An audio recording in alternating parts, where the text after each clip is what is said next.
Reading is from the Gospel of John, chapter 14, 1 to 14. Right, okay.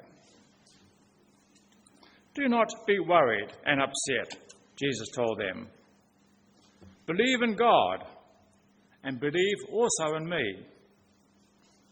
There are many rooms in my Father's house, and I'm going to prepare a place for you. I would not tell you this if it was not so. And after I go and prepare a place for you, I will come back and take you to myself, so that you will be where I am. You know the way that leads to the place where I'm going. Thomas said to him, Lord, we do not know where you're going, so how can we know the way to get there? Jesus answered him, I am the way, the truth, and the life. No one goes to the Father except by me. Now that you have known me, he said to them, you will know my Father also. And from now on, you do know him, and you have seen him. Philip said to him, Lord, show us the Father. That is all we need. Jesus answered,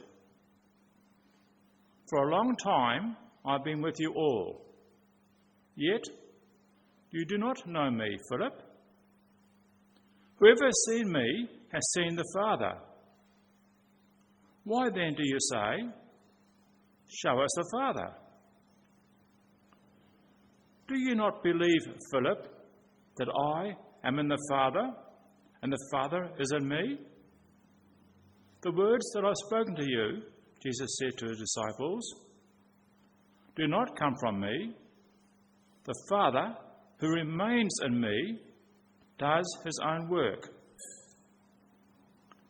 Believe me when I say that I am in the Father and the Father is in me. If not, believe because of the things I do. I am telling you the truth. Those who believe in me will do what I do. Yes, they will do even greater things because I am going to the Father. Get up from when we get up from the front row to come and share reminds me of the story of a hellfire and brimstone preacher who was due to come to a church, and he was sitting in the front row pretty much where I was there. And as you do, you've got to have the preparing type look. He was deep in prayer, and front row there, he was amazed at how solemn and how quiet and how respectful and how prayerful the congregation were as they came in. And he was introduced and he stood up the front and he looked out and there were 3 people there. And he leaned over to the secretary. He said, didn't you tell everyone? I told you to tell everyone that I was coming. She said, yes, we did.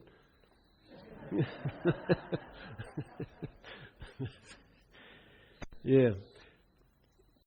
Obviously, I'm Marion's brother.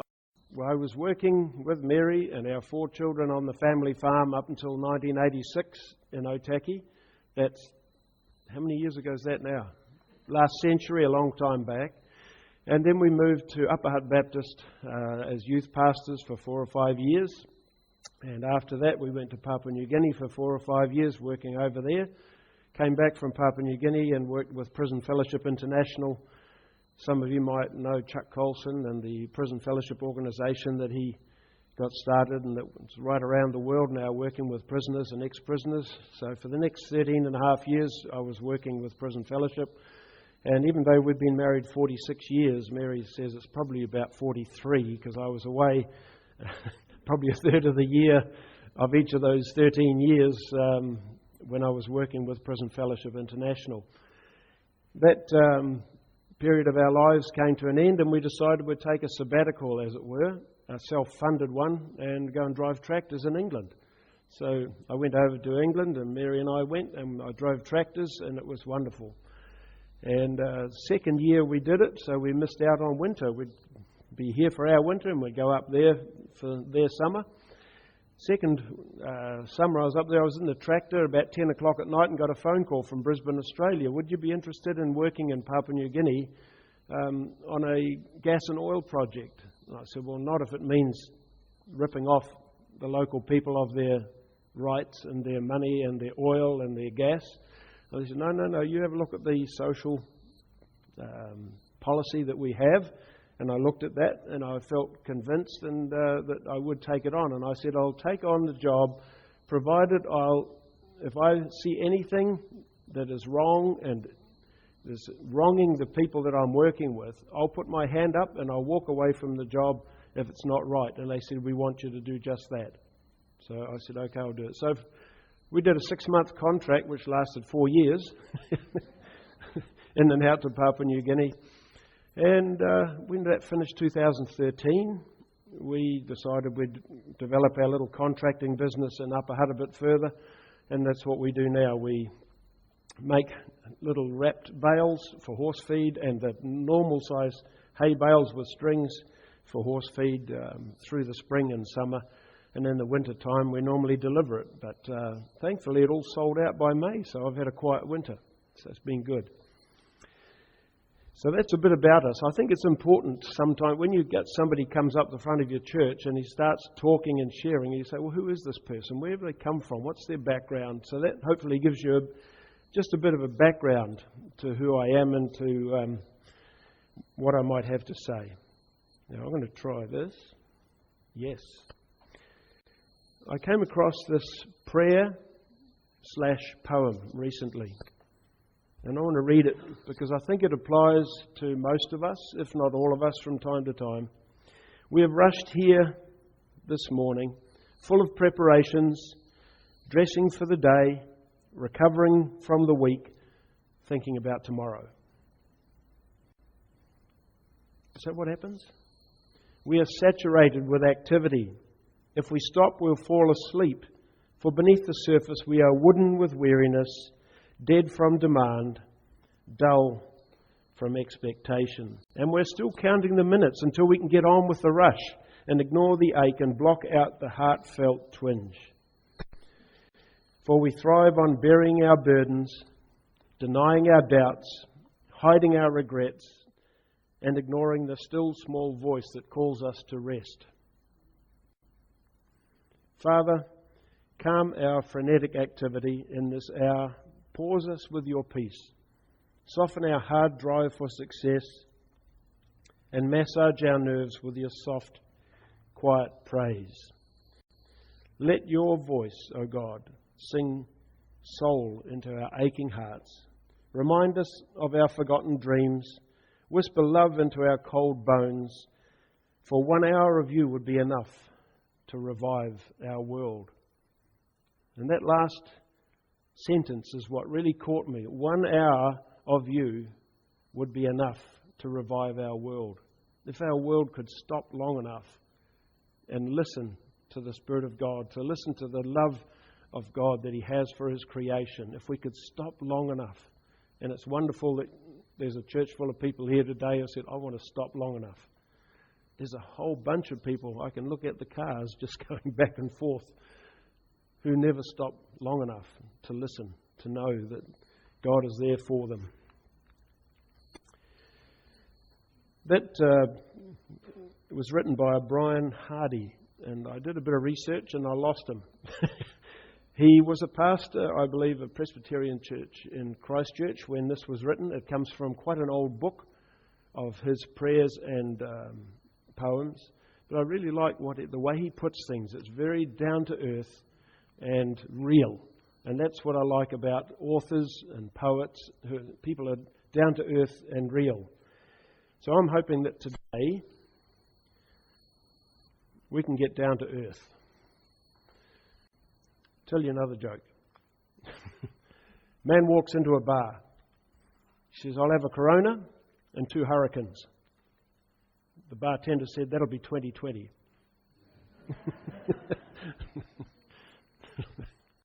It's been a different year, hasn't it? We started off bushfires in Australia. Huge, almost out of control, apparently. And then people started to get sick in Wuhan, China. And we took a bit of an interest. And, that's on the news. Look, there's a few people got sick there. And next thing you know, you've got sick people in Italy and sick people in Spain and sick people all over the world. And now we've got a worldwide pandemic. And to cap things off, we have huge street riots in the United States which spread around the world with destruction of lives and property. And we're only at the end of August. We've got another 4 months of 2020 to go yet, folks. You looking forward to it? This is somebody getting a book of the history of 2020 and highlighting the important things that happened. Or this one.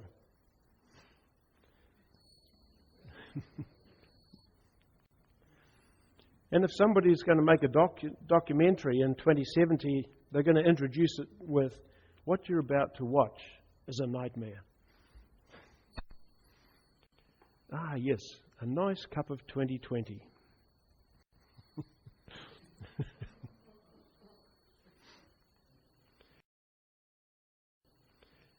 And the customer recommendation for the year, very bad, would not recommend. You see, during the bushfires in Australia, there was all sorts of stories going around about what caused it, how do you fix it. And I've lost count of the number of times as people reflect on the bushfires, on COVID, and on Black Lives Matter and riots and all of that, where people have said, the world has gone crazy. Have you heard that this year? Yeah, I think most of us have heard somebody say the world has gone crazy this year. There's something, what's going on? And all of these events, one thing because I like to follow the news. I like to try and see what's going on around the place. And I'm a newsaholic, I suppose you could say. But one thing I've found this year and leading up to this year, it's getting harder and harder and harder to know the truth of what's going on. Very difficult. In the bushfire time in Australia, we had groups of experts pointing to the fires as absolute positive proof that climate change was absolutely real and that if we don't do something in 12 years, the world is going to burn up and that'll be the end of us all. Other groups, other experts were saying, listen, this is not unprecedented. There are bigger fires that have occurred last century that people have forgotten about. And by the way, these fires are preventable. If you clean the rubbish from the bottom of the forest, as the Aboriginal people would know, you have a burn off at the right time of year, you control the fuel that fuels these fires. But for some reason we say, oh, no, you can't do that anymore. You've got to stay out of these bush, and you let that fuel load increase. When you do have a fire, it's a boomer that goes right through. So you've got two very different stories coming through. One, this is absolute positive proof of global warming.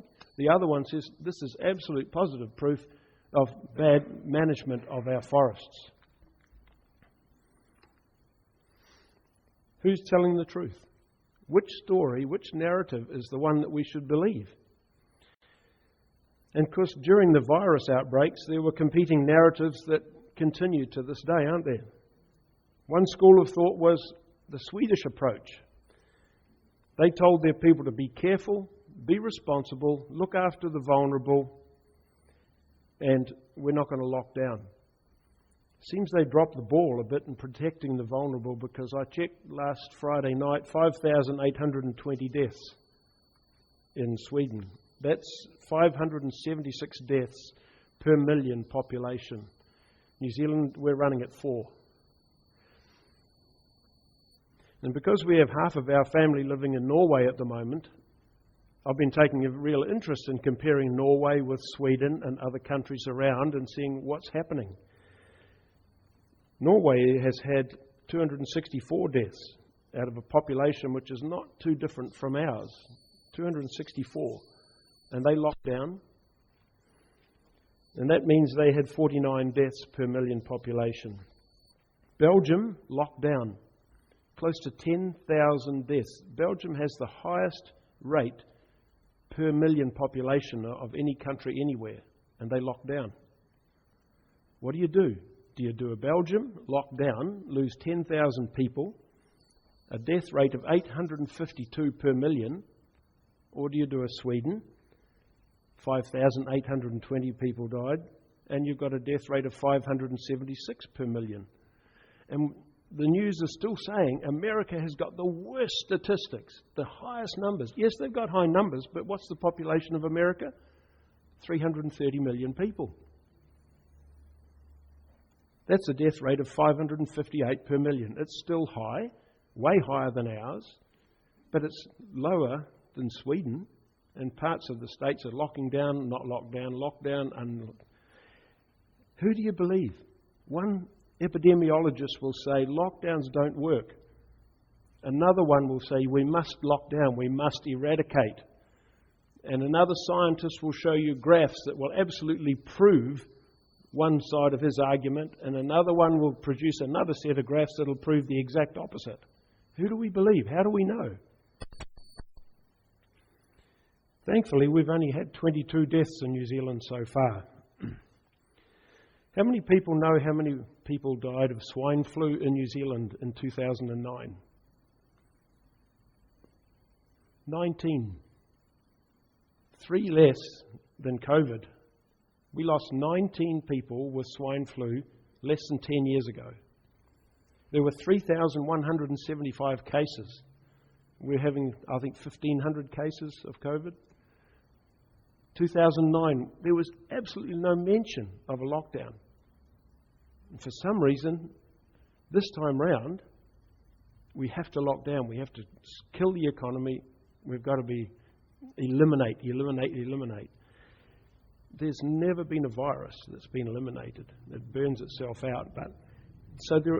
I'm looking at these stories, trying to understand what's happening. And people point to the graph of Sweden. They look at the death rate in May, June in Sweden. It was right up there. They were having terrible death rates, but you look at it now, it's coming down. And Sweden is saying, well, look, don't worry, folks. This is not a sprint, it's a marathon. You can't deal with this thing in 2 months. And they actually maintain that when we look at our total deaths for the whole of 2020, they maintain, now that's still to be found out, statistics, we'll find out from statistics and scientists, they maintain that huge death rate earlier on, probably figuring that a good chunk of those people were probably going to pass away between January and December in 2020, and they say their death rate won't look as bad annually as it does over 2 months. See, you can do anything with graphs. You can do anything with science if you want to prove a particular point. And that's what's a bit scary. We've got all these different theories. But where is the truth? How do we know what the truth is? We watch our television news and we're told such and such is happening. Our lovely politicians assure us that we've got this. From both sides. You can't trust what's coming over the news anymore because why? It's election year, people.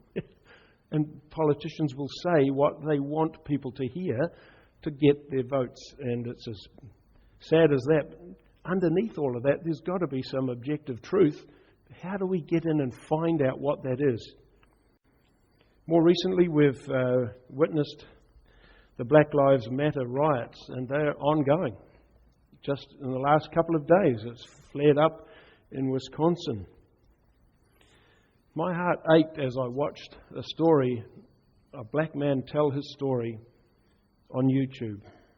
He was married with a couple of kids, got home one night and decided, I'll take my car down to the gas station to fill it up so my wife doesn't have to fill up the car tomorrow. So he drove his car to the gas station. He was filling up his gas tank, and a white lady was over there. And she was looking at him. And next thing, she's on her phone. And he thought, that's a bit strange. Next thing, a police car comes rushing in, grabbed him, cuffed him, and interrogates him for a robbery that had just taken place in the district, in the area. And you know what her description was of the offender? He was black. Not he weighed about 200 pounds, or he was wearing a red jacket, or he had no hat. He was black. And the police came in, she suspected him, he must be the one. And this guy has to go through a horrendous interrogation by the police, thinking, I cannot lose my cool. I've got to stay calm. If I react, if I respond, if I get angry, if I protest too much, what's going to happen? And he kept calm, he kept calm, he kept calm. Eventually another customer came out of the gas station and said, where did that robbery happen? And the cop said it was just up that way. And he said, well, that guy, I saw him drive in from that direction. It could not have been him. And so they said, look, away you go, no problem. The guy describes going home and bursting into tears with his wife. He was a suspect for one reason and one reason alone, the colour of his skin. And then I saw and read another story about a university professor. He was off his way to university. He had a strap around here and his university ID here.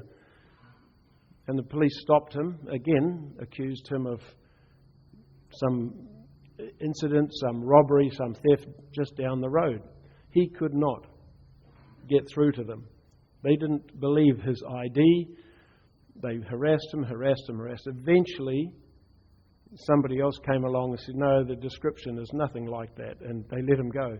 And the guy had to go to university and conduct a lecture straight after that, and how he was feeling so churned up by the sheer injustice of being black and being immediately suspect, regardless of identification, where you've come from, where you're going to. No, you're black. You must be a suspect. And then I heard about a father. He said, I've got a piece of advice for my sons.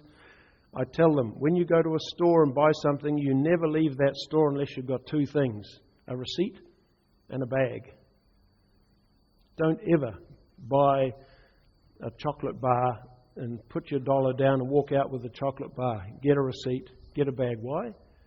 Because if you're black and you're walking out of that store in that community, you'll be suspected immediately of having stolen.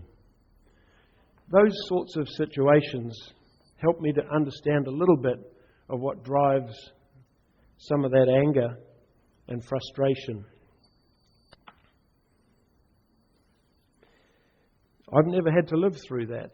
I doubt whether any of us have had to live under that suspicion. Most of us could throw $2 on the counter, pick up a Mars bar, walk out, never give it another thought. Some black kid has to get a receipt, has to get it in a bag to show that he's paid for it because he's black. And even in the context of the Black Lives Matter movement coming up, there's been two very different narratives going on. Some well-known black leaders and identities spoke out and condemned the violence. They said, this is not us, this is wrong. And they were shot down in flames. Oh, you're just an Uncle Tom. You're a sellout to us. Two sides competing for airtime. The media feeding one side, another media feeding another side. How do you know the truth? What's going on here? But I guess it's always been tricky to tell the truth. Newspapers have always printed stories that have not been particularly accurate. And I think of an instance of Mark Antony. He was defeated at the Battle of Actium in 31 BC, so that's about 2,050 years ago. Mark Antony went into battle, he was defeated. Next thing he hears a rumour. Cleopatra, his lover, had committed suicide. Oh my goodness, I've lost the battle. Cleopatra's committed suicide. The best thing I can do is... And so he did. Stabbed himself in the abdomen, only to discover that Cleopatra herself was responsible for spreading the rumour that she'd committed suicide, and he later died in her arms. So Mark Anthony is probably the first victim of fake news. So it's been around a long time, but our internet age has certainly accelerated fake news. Fake news can now swing elections. Fake news can stir up social unrest. You've only got to post a false story on Facebook, let it go out into the community, people react and respond in different ways, and you've created havoc. It can be a complete and utter lie. But how do we know what we read on Facebook, what we read in the newspaper, what we see on TV? How do we know? Where's the truth? I believe it's really important that we at least try to find the truth about what's happening around us today. How can we live as followers of Jesus if we don't know what's happening around us, if we can't sift through the fake news to try to understand the reality of what's happening around us? There are some very powerful forces at work in society globally today. Those forces are trying to shape our future. And lots of those forces have been very positive. But there are some other forces out there that I don't think we could class as positive, and the future doesn't look particularly bright. And we've got to figure out a way to understand what is happening. I used to have this in my office up on a plaque that I'd printed out. The only thing man learns from history is that man never learns from history. And I think there's a lot of truth in that. We look back and we see what's gone so terribly wrong with world wars and unrest and famine and revolutions. Well, we can be smart. We don't need to go there again. We don't need to repeat that. But over the centuries, we have continued to refuse to learn from history. But we do need to understand what's happening around us. And I like this verse here from 1 Chronicles. It's going right back into the days when David was under threat and the tribes of Israel came around him, and each of these tribes brought something special to the battle. And from Issachar, because they went tribe by tribe, from Issachar, men who understood the times and knew what Israel should do. 200 chiefs with all their relatives under their command. Other tribes brought so many camels or donkeys or swords or whatever. The men of Issachar understood the times and knew what Israel should do. There was something very special about their contribution, and that's something that I think should be speaking to us today. How do we understand our times? How do we know what Jesus wants us to do today? That tribe obviously had a good handle on the current situation. They saw the power plays. They saw the political maneuverings. They noted the issues that drove events. And so they understood the times and they knew what Israel should do. 2020 has been a different and a very difficult year in many ways, hasn't it? There's a lot of stress out there for a lot of people. And it's getting harder and harder to get to the truth. What really is true? Whether it's climate change, COVID-19, Black Lives Matter, politics, euthanasia that we're all going to be voting on, cannabis reform, we're going to have a chance to look at that in October. You can be sure there's going to be conflicting messages out through the media pushing euthanasia or not pushing euthanasia, pushing legalization of cannabis or going against that. How are we going to sift through those things? How we can get to the truth and what's a really wise decision for us as voters to make. One thing we need to do when you're looking for truth is try to understand who or what organisation is behind the statement being made. Is it coming from Fox News? If it's coming from Fox News, you know that it's coming from a certain political standpoint. Is it coming from CNN? It'll be coming from a different political standpoint. Once you understand the source, you can begin to understand the spin, and I'm saying spin, both of these media outlets will put on things to convince us to vote, to spend our time, to spend our money in a particular way. We need to know the background, the source, And who is gaining politically? Through the influence that story, that YouTube clip, that newsreel brings to us. One very easy way to try and find out what the truth is, and it's a short phrase, follow the money. Who's making money out of this? Money and power. When there's money and power involved, where's the money coming from? Where's the money going to go as a result of a given decision or future? Follow the money. Then you'll give you some idea of what's going on. Be careful of a statement that says, research shows. Research shows. Ask whose research? Who paid for that research? You know, the cigarette companies did research for decades, and they proved absolutely through their research that cigarettes were not harmful to health. Until eventually, finally, it got through and their cover was blown. But all their research, they spent millions and millions over decades to try to hide the fact that they knew cigarettes were killing people. Research shows. Don't believe it. Who paid for the research? Because if somebody's paying for the research, you know what answer they want.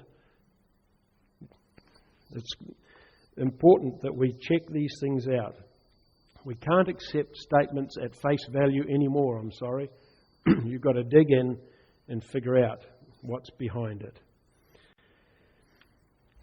Even Pilate had a trouble with truth.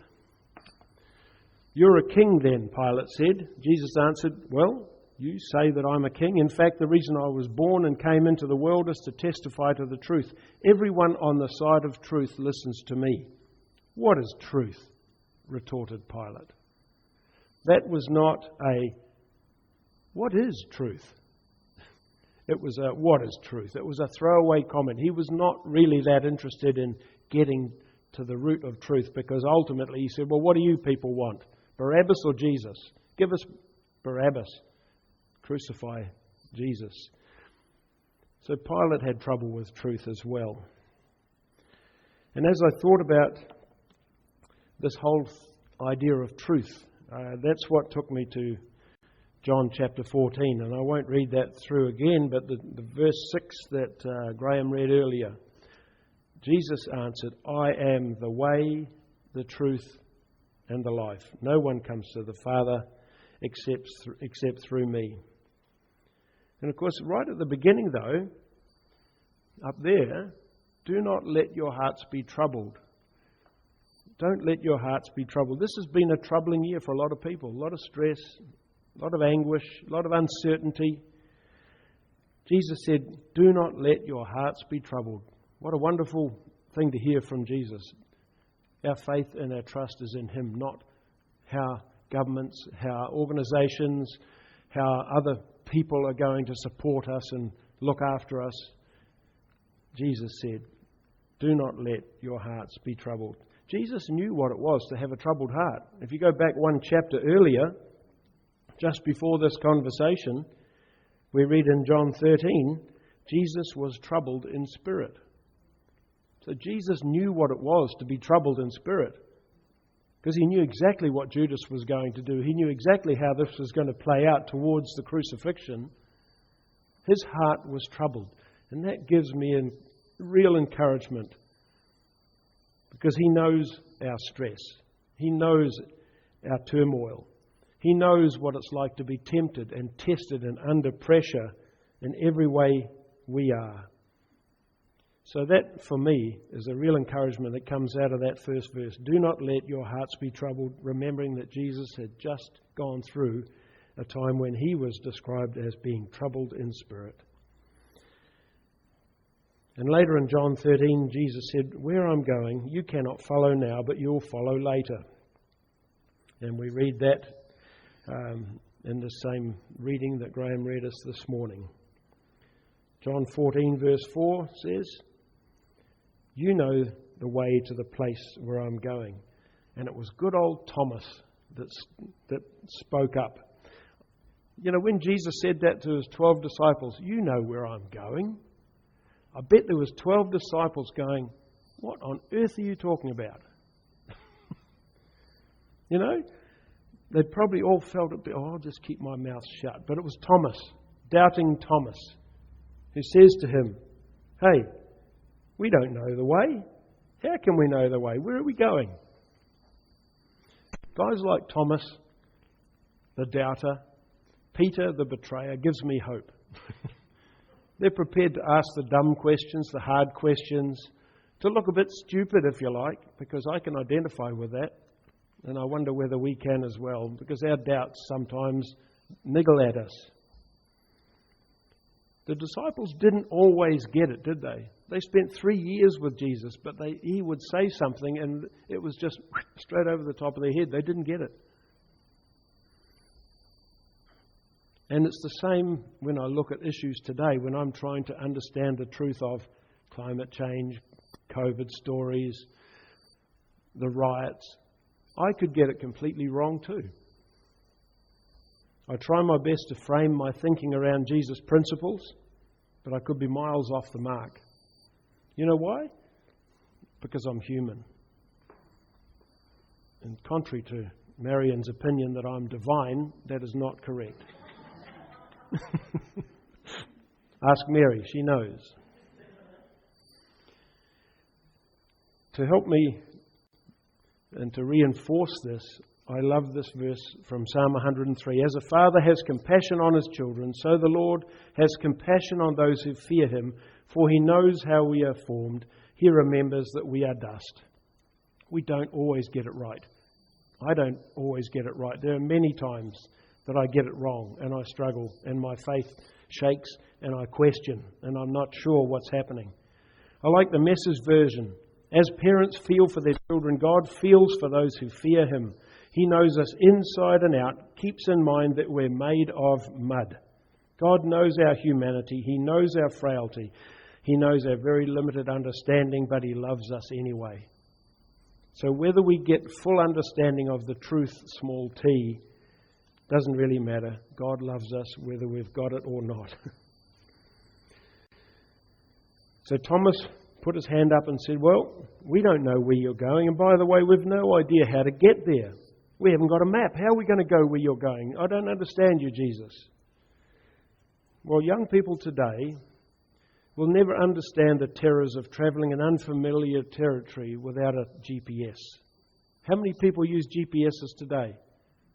Yeah, look, see, we're all got little things on our phone. Wonderful, eh? Well, if you go back to the 1970s when we were in London, we had this map of London that if you could ever fold it back again once you unfolded it, you'd be a magician. But it was about this big, and you had to look where you were going, and that's London there, believe it or not. But it depended on which way you held the map as to whether the next turn was left or the next turn was right. So many good relationships were really struggling because of a navigator and driver issue when you had to read a map on the left-hand side of the car. Nowadays, it's so easy. You just punch in the details and the little lady speaks out and says, "Turn right here, turn left there, there's a traffic jam up there." It's so simple, isn't it? Thomas said, "We don't know the way. We haven't got a map. How are we going to get there?" And Jesus could have embarked on a deep theological discussion at that point. He could have said, "Look, guys, sit down. Let me tell you the whole thing." But instead, what did he do? He said, "I am the way. I am the truth. I am the life." He didn't expand into a 5-hour sermon. I am the way. I am the truth. I am the life. And you could look around all religious leaders, from Buddhism to Islam to whatever you name it. None of their leaders claim to be the way, the truth, and the life. None of them. Buddha, he claimed he was a great teacher. Muhammad is a prophet. Nobody claimed to be the way, the truth, and the life. In fact, if you look at the Greek language, the two words "I am" is a very strong way of referring to yourself. It could be comparable to saying "I, myself, and only I am." It's a very strong thing. Greek is a language which carries a lot more meaning than English. We just say "I am." I could say, "Well, I'm going down to the dairy to buy a loaf of bread." In Greek, I might have to say, I myself and only I am going down to the dairy to buy a loaf of bread, if you're stretching it right out. And there are many times in Scripture where we read the I am. Matthew 22:32, Jesus quotes from Exodus, where God uses the same basic form, I am the God of Abraham, the God of Isaac and the God of Jacob. And in John 8:58, truly I say to you, before Abraham was, I am. Isn't that a weird, doesn't even make sense in English, really, does it? Before Abraham was, I am. I existed. Jesus was saying at that point, I am God. I am the Son of God. And that's why he got such a reaction, a negative reaction, and they chased him and they were about to throw him off a cliff because he was a heretic for claiming that he was God. And when the soldiers came for Jesus in the Garden of Gethsemane, they said, Judas said, it's that guy over there. And they said, is that you? He said, I am he. And his words were so powerful, it said the soldiers were flattened on the ground. They fell over. They couldn't stand up. So these words, I am, reflect the name of God in Hebrew, Yahweh, which means to be the self-existing one, the name of power and authority, and Jesus claimed it as his own. Buddha didn't. Muhammad didn't. What an outrageous claim. I am the truth, capital T. I am the way, capital W. I am the life, capital L. And that's what got people so upset in the religious circles of his day. C.S. Lewis was an Oxford medieval literature scholar, a popular writer and a Christian apologist, and most interestingly, he was a former atheist. He wrote the following: I'm trying to prevent here anyone from saying the really foolish thing that people often say about him, that's about Jesus. I'm ready to accept Jesus as a great moral teacher, but I don't accept his claim to be God. That is one thing we must not say. A man who was merely a man and said the sort of things Jesus said would not be a great moral teacher. He would either be a lunatic on the level with a man who says he is a poached egg, or he would be the devil of hell. You've got to make your choice. Either this man was and is the Son of God, or else he's a madman, or something worse. You can shut him up for a fool, you can spit at him and kill him as a demon, or you can fall at his feet and call him Lord and God. But let us not come with any patronizing nonsense about Jesus being a great human teacher. He has not left that open to us. He did not intend to. Now, it seems to me obvious that he was neither a lunatic nor a fiend, and consequently, however strange or terrifying and unlikely it may seem, I have to accept the view that he was and is God. Jesus doesn't give us a choice. Oh, he's a good moral teacher. I'll follow Jesus the teacher, but this stuff about him being God, he doesn't give us that choice. The more I understand that Jesus claimed that he is the way, the truth, and the life, the more I realize that truth is not going to be found in a statement. Truth with a capital T is not going to be read in a newspaper. Truth with a capital T is not going to be heard on the radio.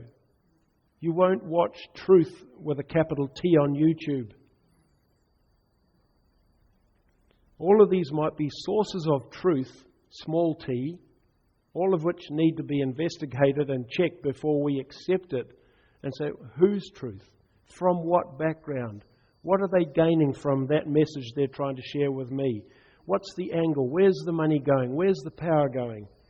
But when it comes to Jesus, you've got a capital T. I am the way, the truth, and the life. I often fail at following Jesus the way I know I'm meant to. I don't by any means get it right all the time. But I like the verse in Proverbs that says, trust in the Lord with all your heart and lean not on your own understanding.